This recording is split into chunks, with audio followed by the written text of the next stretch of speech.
acting all high and mighty over just $300. We don't need your pocket change.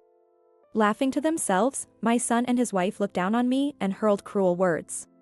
Because they said they were struggling financially, I had supported them for 10 years. Despite seeing them both without steady jobs, I held my complaints and kept looking for ways to help. And this is the result. Why did I ever think I should help people like them? I believed that one day they would appreciate my efforts and their attitude would soften, but that day never came. Isn't that a clear answer? They took 10 years of my time and the money I had carefully saved, and still they laughed. Saying it's not enough and just small change. It's impossible not to be angry. For 10 years, I served my son and his wife without a word. But that ends today. My name is Carrie, a housewife in my 50s. My husband passed away, and I live alone. We had one son, who left home right after graduating from college and now has a family with a woman he married. My son's house is nearby, but our relationship is strained. My son and his wife have, shall we say, a troubled past. After graduating from college, my son joined a regular company and married his coworker. She quit her job to become a full-time housewife right after they got married. However, less than a year later, my son quit his job. Apparently, he had a conflict with his boss. Thinking he could easily find a new job, my son threw everything away over a single dispute. But the world didn't work the way he thought. No matter how hard he searched, he couldn't find a suitable job and eventually gave up on working altogether. And yet, his wife showed no signs of wanting to work, and within a few months, they were struggling to make ends meet. To support them, I decided to send them a monthly allowance of $300. At first, they were tearfully grateful for my help. I hoped that one day they would overcome their financial struggles and become self-sufficient. However, 10 years later, my $300 monthly allowance had turned from something they were grateful to receive into something taken for granted. For instance, one month I was busy with a family event and couldn't meet them on the usual day to give the allowance. That night, they came banging on my door. "Mom, we need you to give us the allowance on time.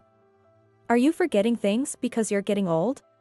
My son teased, but I was too tired and sleepy to respond properly, so I said, "I'll give it to you next time, please go home for now." His wife turned red and shouted, "You need to stick to the schedule. Do you think you can get away with this just because you're my mother-in-law?" And grabbed my collar. The sudden commotion woke me up, and I handed them the $300 I had already prepared. "If you had given it to us from the start, this wouldn't have happened." "I don't want to be rough with you, Carrie." "Exactly. Please just listen to us quietly. In the future, when you get senile, we'll be the ones taking care of you.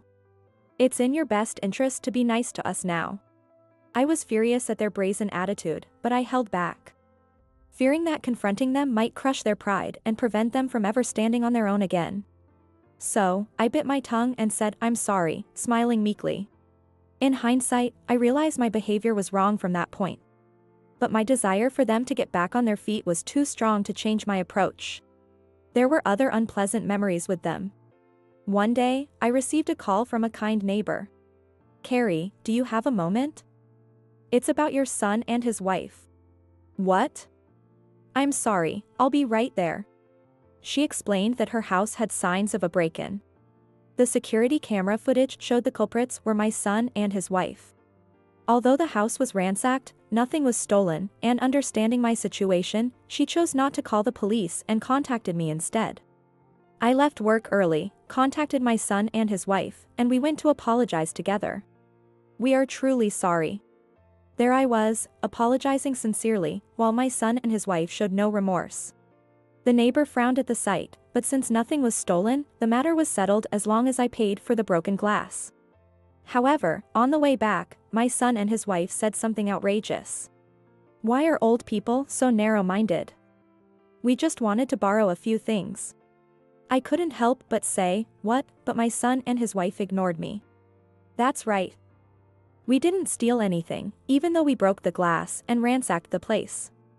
Isn't it terrible that they scolded us so harshly? My son nodded and said, "That's right."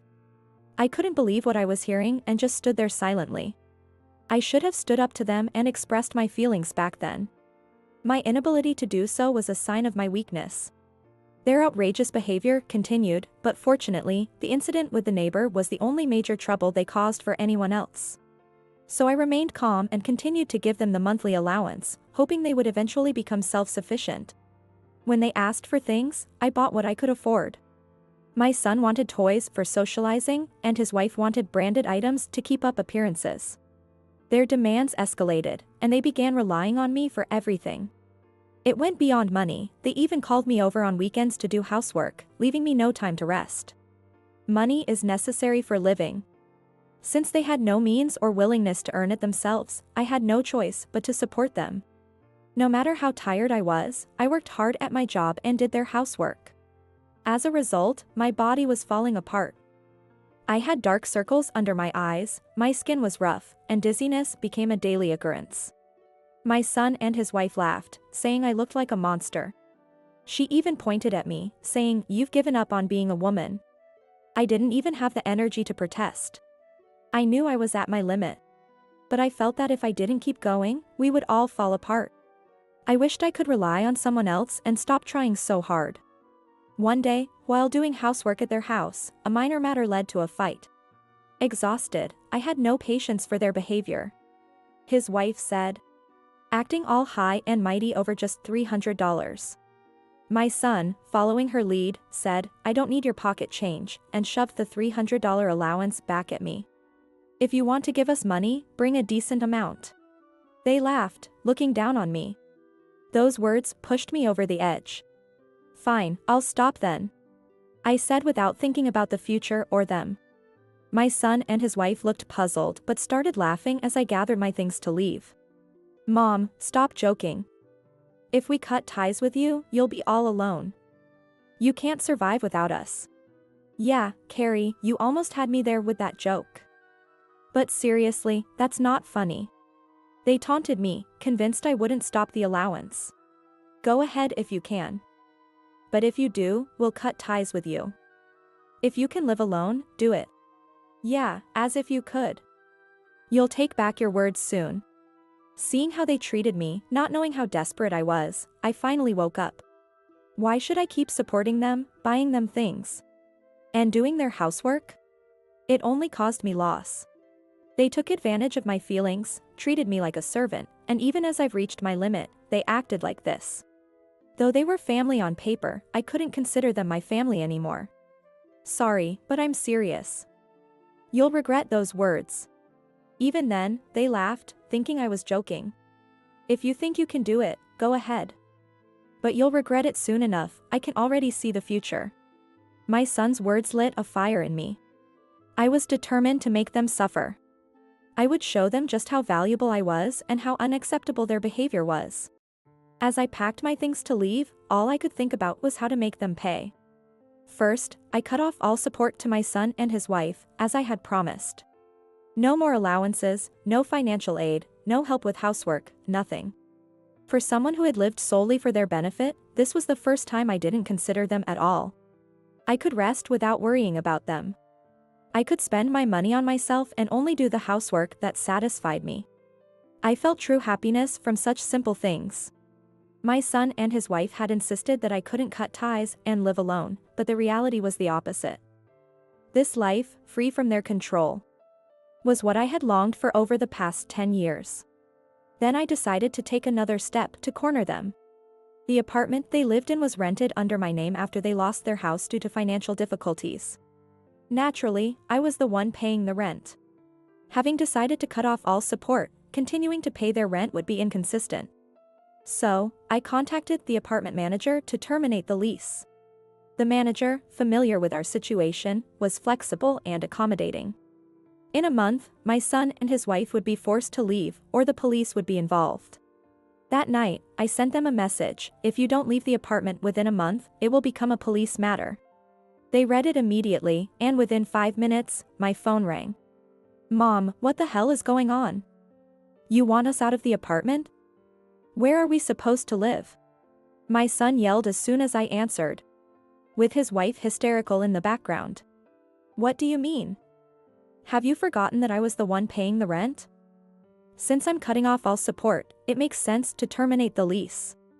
Doesn't it?" Cutting off all support.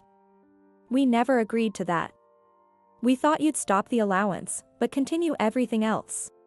The overly indulgent words emanating from my son, what? I can't help but laugh out loud. Despite all the horrible things they said to me, they still expected support from me beyond the allowance. Their naive thinking made me dizzy. I had been treated like a servant, handing over my money, time, and everything for them. I did it all hoping they would become independent. But I was wrong. They were spoiled and would only take more if given the chance. It would have been better to take a stand and make them listen. I provided the allowance, financial support, and did their housework. I was in a higher position than they were, and they should have shown me respect. Yet they treated me as a tool, a convenient servant, an ATM, and even laughed at my exhaustion. Why did I keep working hard for such ungrateful people? I accepted their unreasonable behavior without complaint. Even when they treated me poorly, I never responded, and they only took advantage of my feelings. Reaching my limit finally made me understand how selfish they were. They never saw me as family, only as a tool. Why didn't I realize this sooner? Why did I keep serving them until I reached my breaking point? Why did I keep believing in them? Looking back, my actions seem pathetic. I struggled, believing my son and his wife would become independent. But all my efforts were in vain. Alongside regret for my past actions, a deep anger towards them welled up within me. I couldn't be satisfied until I firmly confronted them. I needed to make them acknowledge their wrongdoings and apologize. Feeling this way, I opened my mouth again. Stop the allowance but continue other support? What kind of spoiled nonsense is that? Of course not. My son started to say, but I cut him off, no buts. Listen, your lives have always depended on me.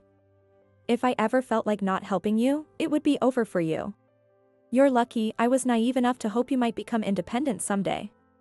That's why I kept supporting you out of kindness. That's right, Mom. You're a kind person. You don't really intend to abandon us, right?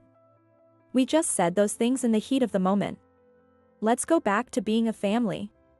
We won't say such harsh things again, okay? Don't be ridiculous. I've woken up. No matter how much I tried to help you, you never had any intention of becoming independent. You were planning to live off me, weren't you? My son tried to correct himself in a panic. No, that's not true. We wanted to be independent. But we couldn't. We couldn't bring ourselves to find jobs, and my wife felt the same. We tried in our own way, but it was impossible. I almost laughed at his words. We tried in our own way, he said. But for years, they showed no signs of looking for jobs or saving money. They just lived comfortably off my support. Where's the effort in that? Listen, Mom. We really do appreciate you. We couldn't express it well, but we knew that we could live our lives thanks to you. We knew we'd be in trouble without you. So let's start over, okay? You need us too, right? What? Are you serious? Why would I need you? One of you is a slacker who couldn't hold a job because of a single incident and spends all day lazing around.